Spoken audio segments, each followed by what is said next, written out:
नमस्कार दोस्तों, राधे राधे, जय श्री कृष्णा। आज हम जेठ मास अध्याय 18 सुनने जा रहे हैं। सबसे पहले गणेश जी भगवान का नाम लेके, कृष्ण भगवान का नाम लेके, जय श्री राधे राधे करके मन में इस महात्म्य का पूरा सुनने का तर्पण लेके महात्म्य अध्याय को शुरू करते हैं। भगवान अंतर्धान हो गए तब देवनिधि कहने लगे कि हे महर्षि, जैसे गंगा जी में स्नान करने से मनुष्य पवित्र हो जाता है, वैसे ही भगवान की इस कथा को सुनकर मैं पवित्र हो गया। कृपा करके उस स्रोत को कहिए जिससे उस ब्राह्मण ने भगवान को प्रसन्न किया। लोमस जी कहते हैं कि उस स्रोत को पहले गरुड़ जी ने पढ़ा, उनसे मैंने सुना, हे विप्र, यह स्रोत अध्यात्म विद्या का सार है, पापों का नाश करने वाला है। वासुदेव सर्वव्यापी चक्रधारी सज्जनों के प्रिय जगत के स्वामी श्री कृष्ण को नमस्कार। जब स्तुति करने वाला जिसकी स्तुति की जाए तथा सभी जगत विष्णुमय है तो उसकी स्तुति की जाए। जिस भगवान के सांस वेद हैं, फिर कौन सी स्तुति उनकी प्रसन्नता के लिए की जा सकती है। जिसको वेद नहीं जान सकते, न वाणी न मन जान सकता है, उसकी स्तुति में अज्ञानी क्या कर सकता है। सारा चर अचर संसार जिसकी माया से चक्र की तरह घूम रहा है, इसी से हे प्रभु आप चक्रधारी कहलाते हो। ब्रह्मा विष्णु आप ही हो। सारे संसार को उत्पन्न करने वाले ब्रह्मा को भी आप उत्पन्न करने वाले हो। जब जीव शरीर को धारण करता है तब उसमें ज्ञान उत्पन्न होता है। तुम सब सुखों के दाता हो, इसमें कोई संदेह नहीं है। आपसे संपूर्ण सुखों को देने वाली बुद्धि उत्पन्न होती है। आप ही 5 कर्मेंद्रिय, पंच महाभूत तथा मन के विविध भाव हो। ब्रह्मा विष्णु रुद्र की कल्पना से आप संसार की कल्पना इसी प्रकार करते हो जैसे पिता पुत्री की। कवियों में जो रूप शोभा देता है, उन निर्गुण विष्णु भगवान को मैं नमस्कार करता हूँ। जिसमें ज्ञान रखने से श्रुतियों में कहे हुए कर्मों को लोग करते हैं, उस ब्रह्मा को मैं नमस्कार करता हूँ। मैं उस सतरूपी हरि को, जिसको योगी लोग सब प्राणियों में आत्म रूप में देखते हैं, उपासना करते हैं, जिसको अद्वैत कहते हुए गाते हैं और यज्ञ करते हैं, उस माधव भगवान को मैं नमस्कार करता हूँ। मनुष्यों को माया तथा मोह में पैदा हुआ विचित्र आभास, अहंकार तथा ममता को जानकर खो देते हैं, उन भगवान को मैं नमस्कार करता हूँ। संसार में मनुष्यों के मोह रूपी वायु से सदा भभकने वाली ज्वाला आपके चरण कमल की छाया पहुँचाने से नहीं जलाती। जिसके स्मरण मात्र से मोह अज्ञान रोग दुख दूर हो जाते हैं, उस अनंत रूप को मैं साष्टांग नमस्कार करता हूँ। जिसमें मिल जाने पर और किसी दूसरे की इच्छा नहीं रहती, जिसको जानकर अद्वैतवादी आत्मा को देखते हैं। यदि विष्णु शब्द का अर्थ और उसके विषय का ज्ञान एक ही होता तो इस सत्य से, हे महादेव, इस संसार की माया में फंसकर तेरे ही ध्यान में रत रहता। यदि वेदांत दर्शन में भगवान सारे संसार में व्याप्त हैं तो इसी सत्य से भगवान में भरी निर्विघ्न भक्ति हो, जो बीज नहीं है तो भी बिना बीज के स्वयं विद्यमान है।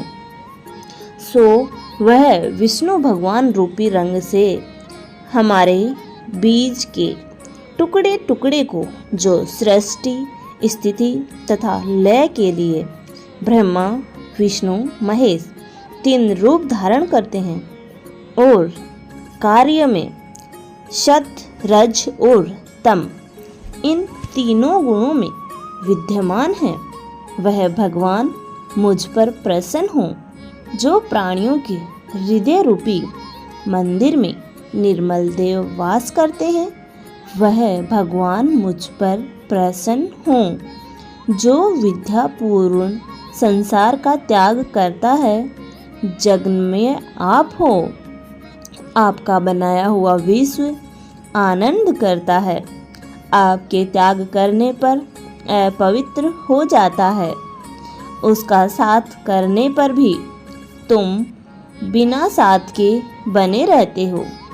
विकार रहित, जिनके चारवाक पंचभूत योग से पैदा हुआ चैतन्य मानते हुए उपासना करते हैं। जिन लोग आपकी शरीर का परिणाम मानते हैं और सांख्यवादी तुम्ही को प्रकृति से परे पुरुष मानकर ध्यान करते हैं। जन्म इत्यादि से रहित चैतन्य रूप सदा आनंद स्वरूप उपनिषद जिसकी महिमा गाते हैं। आकाश आदि पंच महाभूत, देह, मन, बुद्धि, इंद्रियां सब कुछ तुम ही हो, तुमसे अलग और कुछ नहीं। तुम ही सब प्राणियों को उत्पन्न करने वाले हो और मुझको शरण देने वाले हो। तुम अग्नि, रवि, इंद्र, होम, मंत्र, क्रिया तथा फल सब तुम ही हो। कर्म के फल देने वाले वैकुंठ में तुम्हारे सिवाय कोई नहीं है। मैं तुम्हारी शरण में आया हूँ। सब प्राणियों के हेतु तथा उनको शरण देने वाले तुम ही हो। जैसे युवा पुरुष की युवती में और युवती की युवा में प्रीति होती है, वैसी मेरी प्रीति में तुम हो। जो पापी भी आपको प्रणाम करता है, उसको यमदूत ऐसे नहीं दिखते जैसे उल्लू सूर्य को। प्रत्येक पाप मनुष्य को उस समय तक ही सुख देते हैं जब तक वह आपके चरण कमलों का सहारा नहीं लेता। जिसको गुण, जाति तथा धर्म को स्पर्श नहीं कर सकते तथा गतियाँ भी स्पर्श नहीं करती, जो इंद्रियों की वशीभूत नहीं है, जिनका बड़े बड़े मुनि लोग साक्षात नहीं करते, उन भगवान को मैं नमस्कार करता हूँ। जितने ज्ञान रूपी सुंदर गुण हैं, जिन्होंने सुख स्वरूप मोक्ष रूपी लक्ष्मी का आलिंगन किया, जिन्होंने आत्मस्वरूप सुख भोगा और जिन्होंने ध्यान रूप से मृत्यु को वश में कर लिया, ऐसे मुनियों से सेवित भगवान को मैं नमस्कार करता हूँ। जो जन्म आदि से अलग है, जिनको काम, क्रोध आदि दोष दुख नहीं देते, उन वासुदेव भगवान को मैं नमस्कार करता हूँ। जिनके ज्ञान की गति से अविद्या रूपी मल शुद्ध हो जाता है, जिनके ज्ञान रूपी शस्त्र से संसार रूपी शत्रु का नाश हो जाता है, उन दुखों के नाश करने वाले को मैं नमस्कार करता हूँ। जिस प्रकार सब स्थावर जंगम संसार को उत्पन्न करते हैं, इसी सत्य से भगवान मुझको दर्शन दे। इस प्रकार उसकी सच्ची भक्ति देखकर भगवान ने प्रसन्न होकर उस ब्राह्मण को दर्शन दिए और ब्राह्मण की स्तुति से प्रसन्न होकर तथा उसको वरदान देकर भगवान अंतर्ध्यान हो गए और वह ब्राह्मण कृतकृत्य होकर भगवान में लीन हो गया और शिष्यों के साथ स्त्रोत पढ़ता हुआ तपोवन में रहने लगा। जो कोई स्त्रोत को पढ़ता अथवा सुनता है, उसकी बुद्धि पाप में नहीं लगती और न ही बुरा फल देखता है। उसके कीर्तन से मनुष्यों की बुद्धि तथा इंद्रियां स्वस्थ होती है। जो भक्ति पूर्वक इसके अर्थ को विचार कर इसका जप करता है, वह वैष्णव पद को प्राप्त होता है।